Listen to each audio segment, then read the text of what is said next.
Okay, let's unpack this. We've got some really thought-provoking material here about a specific moment in the civil rights movement. Right, a time when things started to shift a bit. Exactly. We're going to explore that period when, the main strategy, nonviolent protests, started getting questioned.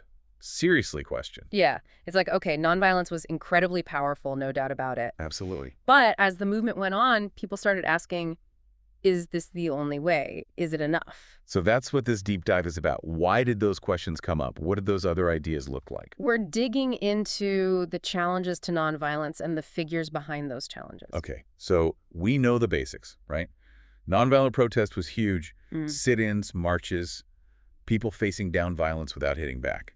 Powerful stuff. Incredibly brave. But yeah, the question became, was it working fast enough? Was it getting to the root of the problem? Especially when you think about the mid-60s. Exactly. You had these big legislative wins like the Civil Rights Act, the Voting Rights Act. Huge victories. But on the ground, for a lot of Black communities, things were still incredibly tough.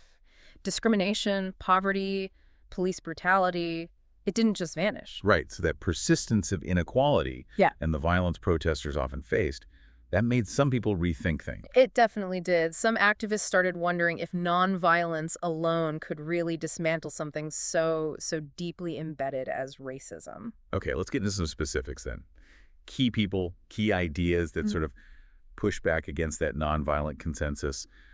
Malcolm X, huge figure. Absolutely. Very influential. Initially, he was with the Nation of Islam. And a big part of his message was Black self-determination. What did that really look like in his view? Well, for Malcolm X, it meant Black people needing to control their own lives, their own communities, their own destinies. Okay. He seriously questioned if integrating into white society was, the right end goal. Right, was that really liberation? That was the question he posed. He pushed for Black people to build their own power base, and famously, he talked about securing rights by any means necessary.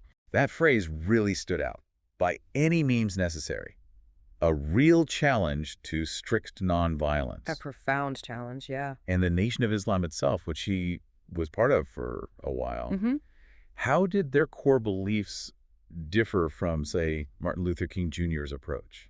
Well, the Nation of Islam really advocated for Black nationalism, Meaning, meaning the idea that Black people should essentially form their own independent nation separate from white society. wow, okay, so not integration at all. Quite the opposite. They were very critical of integration as a goal. Their view was basically that American society was fundamentally racist, so trying to integrate into it was futile.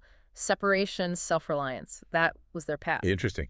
Okay, then there's Stokely Carmichael. He's fascinating because he started out right in the thick of nonviolent protests, didn't he, Well, with SNCC? Oh, yeah. Stokely Carmichael was there, Student Nonviolent Coordinating Committee. He was involved in sit-ins, freedom rides, really dangerous frontline work. Right. But then he changed his tune, became a major voice for Black power. What happened there? What drove that shift for him? I think his own experiences were crucial. He saw firsthand the violence that peaceful protesters endured. He saw the limits, perhaps, of appealing to the conscience of the nation. So it was a disillusionment, maybe. You could say that. He came to believe that just asking for integration wasn't enough. Black people needed to build their own power, political power, economic power. So less asking, more building. Exactly. Taking control of their own communities, their own resources. The focus shifted. And SNCC itself, the organization, Yeah. Student Nonviolent Coordinating Committee. Yeah. You said they were key early on. How did they change as figures like Carmichael became more prominent within the group? SNCC's evolution is really a mirror of the broader shifts. Initially, yeah, they were all about nonviolent direct action. They organized some of the most iconic protests. Like the sit-ins at lunch counters? Precisely. But the constant violence, the slow pace of real change, it wore people down. There was a growing frustration. Understandable. So influenced by Carmichael and others and the ideas of Black power, SNCC started shifting its focus. More emphasis on Black self-determination, building independent Black institutions. And maybe less emphasis on nonviolence as the only tool, or less reliance on white allies. Both, really. They became more critical of relying solely on nonviolent methods and also questioned the role and reliability of white liberals in the movement. They felt a more assertive, Black-led approach was needed. Okay, so all this Malcolm X, the Nation of Islam, Carmichael, the changes in SNCC, it feeds into this broader thing called the Black Power movement. Hmm. What exactly was that? Was it one organization? Not really one single organization. No, it was more like a Hmm. current of thought, an ideology, a slogan that captured a changing mood in the mid to late 60s. Okay, and the core ideas. The core ideas were really about shifting away from just focusing on nonviolent integration. It emphasized Black pride, Black history, Black culture. Self-reliance was huge. Defining their own goals. Exactly. Black people defining their own goals, leading their own organizations, building their own power. It challenged that idea that fitting into white society was the ultimate aim. Got it. Now, this wasn't all just talk and ideas, right?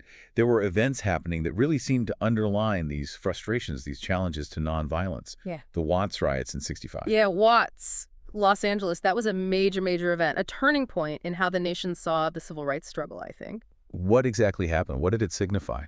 Well, it started with a confrontation between Black residents and the police, an arrest that escalated. A familiar story, unfortunately. Tragically familiar, and it just ignited days of rioting, looting, buildings burning, immense frustration boiling over. So it showed that even with the Civil Rights Act passed, deep problems remained. Absolutely. It was a stark message. It highlighted the deep-seated anger over poverty, police brutality, lack of opportunity, things that legislation alone hadn't fixed. It showed that beneath the surface of nonviolent protests, there was this reservoir of rage and despair. And it definitely challenged the narrative that nonviolence was the only response happening. For sure. It demonstrated that the problems were perhaps deeper and more volatile than many realize. Then a bit later in the '60s, you get groups like the Black Panthers. They seem like a culmination of some of these more assertive ideas. The Black Panther Party for Self-Defense, yeah. They emerged in Oakland, California, and they definitely embodied a different approach. How so? What was their philosophy? Their philosophy centered on Black liberation and, crucially, self-defense.